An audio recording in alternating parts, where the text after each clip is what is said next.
Everyone +1 അക്കൗണ്ടൻസിയിൽ നമുക്ക് ഈ വരാൻ പോകുന്ന എക്സാമിന് ഏതെല്ലാം ചാപ്റ്റേഴ്സ് ആണ് പഠിക്കേണ്ടത്, ഏതെല്ലാം ഏരിയ ആണ് നമ്മൾ ഫോക്കസ് ചെയ്ത് പഠിക്കേണ്ടതെന്നുള്ളതാണ് ഈ വീഡിയോയിൽ നമ്മൾ ഡിസ്കസ് ചെയ്യാൻ പോകുന്നത്. അപ്പോൾ നമുക്ക് നേരെ ടോപ്പിക്കിലേക്ക് പോവാം.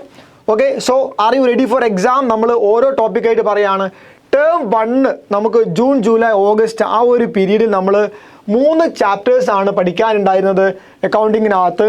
ഒന്നാമത്തത് ഇൻട്രൊഡക്ഷൻ ടു അക്കൗണ്ടിങ്. അവിടെ നമ്മൾ ബേസിക് ടേംസും അക്കൗണ്ടിങ്ങിൻ്റെ അഡ്വാൻറ്റേജും ഡിസഡ്വാൻറ്റേജും യൂസേഴ്സ് ഓഫ് അക്കൗണ്ടിങ് ഒക്കെ പഠിച്ചിട്ടുണ്ട് അല്ലേ ആ ഒരു ചാപ്റ്റേഴ്സിനകത്ത്. Then theory base of accounting രണ്ടാമത്തെ ചാപ്റ്റർ. അവിടെ നമ്മൾ കൺസെപ്റ്റ്സ് പ്രിൻസിപ്പിൾസ് ഒക്കെ പഠിച്ചു. അതേപോലെ അക്കൗണ്ടിങ് റൂൾസും കാര്യങ്ങളൊക്കെ അവിടെ പഠിച്ചിട്ടുണ്ട്. റെക്കോർഡിംഗ് ഓഫ് ട്രാൻസാക്ഷൻസ്, ജേണൽ പ്രിപ്പറേഷനാണ് നമ്മൾ ആ ചാപ്റ്ററിൽ പ്രധാനമായിട്ടും പഠിക്കുന്നത്. ഇത്രയുമായിരുന്നു നമ്മുടെ ഫസ്റ്റ് ടേമിനകത്ത്. ക്വാർട്ടർലി എക്സാം നടക്കാത്തത് കൊണ്ട് തീർച്ചയായിട്ടും ഈ ചാപ്റ്റേഴ്സ് നമ്മൾ കൃത്യമായിട്ട് പഠിക്കേണ്ടതുണ്ട് ഈ വരുന്ന ഹാഫ് ഇയർലി എക്സാമിന് വേണ്ടിയിട്ട്. ഇവിടുന്ന് നമുക്ക് ക്വസ്റ്റ്യൻസ് ഉറപ്പായിട്ടും വരും, ഈ ചാപ്റ്റേഴ്സിന് ക്വസ്റ്റ്യൻസ് ഉറപ്പായിട്ടുണ്ടാവും. ദെൻ ടേം 2 നമ്മൾ September, October, November and December month വരെ നമ്മൾ കവർ ചെയ്യേണ്ട ചാപ്റ്റേഴ്സ് എന്ന് പറയുന്നത് റെക്കോർഡിംഗ് ഓഫ് ട്രാൻസാക്ഷൻ 2 രണ്ടാമത്തെ പാർട്ടാണ്. അതേപോലെ ബാങ്ക് റീകൺസിലിയേഷൻ സ്റ്റേറ്റ്മെൻറ്റ് വളരെ പ്രധാനപ്പെട്ട ചാപ്റ്ററാണ്. Trial balance and rectification of errors, depreciation, provision and reserve. ഇത്രയും ചാപ്റ്റേഴ്സാണ് നമുക്ക് കവർ ചെയ്യാനുള്ളത്. സോ നമ്മൾ ഫ്രം ദ ബിഗിനിങ് തൊട്ട് ഡിപ്രീസിയേഷൻ, പ്രൊവിഷൻ ആൻഡ് റിസർവ് എന്നുള്ള ചാപ്റ്റർ വരെ എന്ത് ചെയ്യണം, കൃത്യമായിട്ട് പഠിച്ചു പോകണം.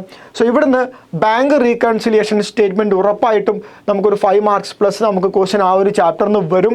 വളരെ പ്രധാനപ്പെട്ട ചാപ്റ്ററാണ്. റെക്ടിഫിക്കേഷൻ ഓഫ് എറേഴ്സിൻ്റെ ക്വസ്റ്റ്യൻസും നമുക്ക് എക്സ്പെക്റ്റ് ചെയ്യാം. ഡിപ്രീസിയേഷനകത്ത് നമുക്ക് ഒരു അസറ്റ് അക്കൗണ്ട് പ്രിപ്പയർ ചെയ്യാനുള്ള ക്വസ്റ്റ്യൻ എന്തായാലും ഉറപ്പായിട്ടും എക്സ്പെക്ട് ചെയ്യാം. Okay, then recording of transaction 2 എന്ന് പറയുന്നത് സബ്സിഡറി ബുക്കാണ്. അവിടെ പ്രിപ്പറേഷൻ ഓഫ് ക്യാഷ് ബുക്ക്, അതിൽ തന്നെ ഡബിൾ കോളം ക്യാഷ് ബുക്കും പെറ്റി ക്യാഷ് ബുക്കും വളരെ ഇമ്പോർട്ടൻ്റ് ആണ്.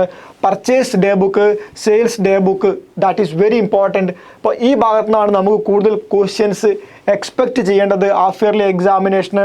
നമ്മൾ പറഞ്ഞിട്ടുള്ള ഫസ്റ്റ് ടേമിലെ കാര്യങ്ങളും പഠിച്ചു വെക്കണം തിയറി ഭാഗത്തുനിന്ന്, അതായത് അവിടെ നമുക്ക് ക്വസ്റ്റ്യൻ എക്സ്പെക്റ്റ് ചെയ്യാം. അപ്പോൾ ഇനി നമ്മൾ ഇതിനകത്തുനിന്ന് ഇത്രയും ചാപ്റ്റേഴ്സിനകത്തുനിന്ന് 2 മാർക്സിൻ്റെ ക്വസ്റ്റ്യൻസ്, 1 മാർക്കിൻ്റെ ക്വസ്റ്റ്യൻസ്, 4 and 5 and essays 8 മാർക്കിൻ്റെ എസ്സേ ക്വസ്റ്റ്യൻസ് ഒക്കെ നമ്മൾ 1 by 1 ആയിട്ട് ഡിസ്കസ് ചെയ്യുന്ന വീഡിയോ ഈ ചാനൽ അപ്ലോഡ് ചെയ്യുന്നതാണ്. അപ്പോൾ എല്ലാ ആളുകളും ചാനൽ സബ്സ്ക്രൈബ് ചെയ്ത് വെക്കുക. ഇനി വരുന്ന വീക്കിൽ കൃത്യമായിട്ട് നമ്മൾ അപ്ലോഡ് ചെയ്യുന്ന വീഡിയോസ് കാണുക, അടിപൊളിയായിട്ട് എക്സാം എഴുതുക. പ്രീവിയസ് ഇയർ ക്വസ്റ്റ്യൻസ് ആണ് നമ്മൾ എന്ത് ചെയ്യുന്നത്, ഡിസ്കസ് ചെയ്യുന്നത്. ഉറപ്പായിട്ടും അതേപോലെയുള്ള ക്വസ്റ്റ്യൻ തന്നെ നിങ്ങൾക്ക് എക്സാമിന് എക്സ്പെക്റ്റ് ചെയ്യാം.